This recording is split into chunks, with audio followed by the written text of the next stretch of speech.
Madame, Monsieur, bonsoir. Au programme de cette édition, retour sur le conflit en Iran. Après 4 jours, les dégâts humains et matériels sont considérables et les conséquences économiques dépassent le golfe Persique, avec notamment les perturbations au niveau du détroit d'Ormuz. Nous reviendrons ensuite sur les hypothèses quant aux objectifs et aux motivations de Donald Trump dans ce conflit, aux côtés d'Israël face à l'Iran. Et puis nous reviendrons ensuite sur le projet de dissuasion nucléaire avancée, dont les modalités semblent servir les plans de carrière européens d'Emmanuel Macron, le tout bien sûr au détriment de la France.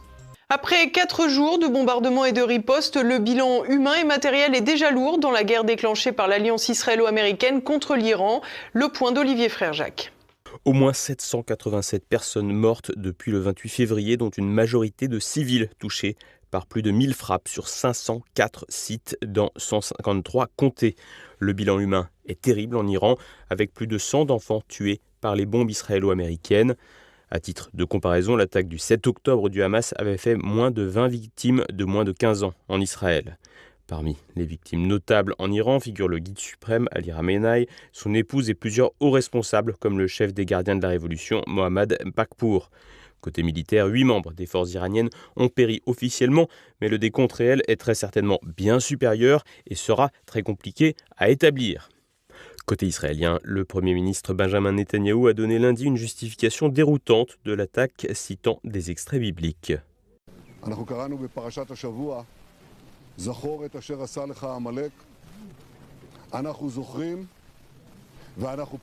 Israël, 9 civils ont été tués dans l'effondrement d'un bâtiment à la suite d'un missile iranien avec 45 blessés et 11 disparus. Les États-Unis ont perdu seulement 4 soldats, 3 tués lors d'attaques initiales et un 4e succombant à ses blessures, sans compter 5 blessés graves. Au Liban, où le Hezbollah allié à l'Iran a riposté, 31 personnes ont été tuées et 149 blessées par des raids israéliens sur Beyrouth et le sud, incluant des bastions comme la banlieue sud et la ville de Tyr. Des figures clés du Hezbollah, telles que Hussein Moukaled, le chef du renseignement, et Reza Kazaï, le responsable de l'arsenal, ont été tués. Dans les pays du Golfe, la riposte iranienne contre ces pays hébergeant des bases américaines ont causé 6 morts, 3 aux Émirats arabes unis. Mais il s'agit de ressortissants pakistanais, népalais et un bangladais, un au Koweït, un à Bahreïn et un sur un pétrolier au large d'Oman. 3 avions de combat américains ont été abattus par erreur par la défense koweïtienne, sans perte humaine grâce aux éjections des pilotes. Au Qatar, 8 blessés ont été signalés et au Koweït, 32 blessés supplémentaires, majoritairement étrangers. En Irak, au moins 5 combattants pro-iraniens du Kataeb Hezbollah ont été tués lors de frappes sur des bases. Côté infrastructure, les dégâts sont massifs en Iran. Le site nucléaire de Natanz a été bombardé, causant des dégâts sans conséquences radiologiques selon l'AIEA. Des sites militaires, la présidence, le Conseil de sécurité nationale et des prisons comme Evin et Téhéran Bozorg ont été touchés. Par ailleurs, en début d'après-midi, le bâtiment accueillant l'Assemblée des experts en Iran a été visé. Cette assemblée est l'organe constitutionnel chargé de nommer, superviser et éventuellement de démettre le guide suprême de la République islamique. Ses 88 membres, tous religieux, s'étaient réunis en session extraordinaire. Aucune information n'a filtré côté iranien à l'heure où nous tournons ce journal. Dans les environs, des pénuries alimentaires émergent. Au Liban, les bureaux de la chaîne Al-Manar, pro-Hezbollah, et des installations militaires ont été visés par Israël.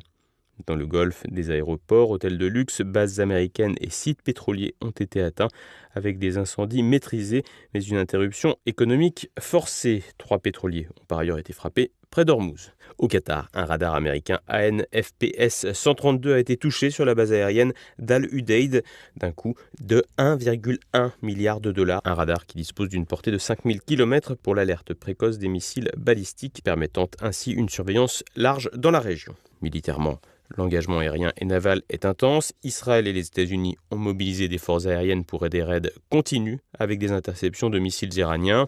Des drones et missiles iraniens ont ciblé des navires, dont 2 pétroliers. Le Hezbollah a tiré des missiles sur Israël, tandis que les Houthis yéménites menacent de s'impliquer sans action confirmée. Cette menace demeure cependant limitée pour la coalition israélo-américaine. Les conséquences régionales sont profondes. Au Liban, l'économie déjà fragile risque l'effondrement. La condamnation de la riposte du Hezbollah par le gouvernement pourrait ouvrir la voie à une énième guerre civile. Dans le Golfe, la fermeture des espaces aériens et des exportations d'hydrocarbures nuit à l'image de stabilité affectant le tourisme, la finance et la diversification économique. L'Irak voit ses bases pro-iraniennes déstabilisées, aggravant des tensions internes ici aussi. Le détroit d'Ormuz, artère vitale pour 20% du pétrole mondial, 20% du GNL et 33% des engrais, est bloqué depuis le 28 février avec des navires de guerre américains sur place. Le général iranien Sardar Ebrahim Jabari a ainsi affirmé lundi que les forces opérationnelles iraniennes s'opposeraient à l'exportation de pétrole depuis l'ensemble de la région. Les compagnies d'assurance ont même suspendu les couvertures pour risque de guerre dès le 5 mars après des hausses de primes de 50%, forçant des armateurs comme Maersk et CMA-CGM à dérouter via le cap de Bonne-Espérance, allongeant les trajets et renchérissant les coûts. Économiquement, le baril a bondi à $80 avec un risque de $100 en cas de prolongation, menaçant un choc pétrolier mondial. Un choc qui n'effraie pas les États-Unis ou même la Russie qui sont autosuffisants, mais qui pourrait affaiblir l'Europe dépendante des importations énergétiques. Pour la France, impliquée dans la mission Aspide en mer Rouge, les risques incluent des perturbations logistiques, une hausse des coûts énergétiques affectant industriels et ménages et une pression sur les stocks stratégiques. Si le conflit s'étend, l'instabilité régionale pourrait aussi exacerber les migrations et les tensions géopolitiques. Par ailleurs, le conflit ouvert avec l'Iran met les pays du Golfe face à leurs contradictions. Soutien en apparence de la Palestine, tout en mangeant dans la main de Washington et devant donc assumer devant leur population un soutien indirect à l'État hébreu. Servant de paratonnerre aux États-Unis, les pays du Golfe pourraient se trouver affaiblis et donc encore plus dépendants des États-Unis. Côté opinion publique, en France, la droite et le centre soutiennent largement Israël, notamment dans les milieux identitaires, en dépit des risques migratoires et financiers pour le pays avec un tel conflit. Le soutien aveugle à cette guerre proche-orientale implique aussi le risque de voir se renforcer Al-Qaïda et l'État islamique, ennemis de l'Iran, et à l'origine de presque tous les attentats en France depuis le début du siècle.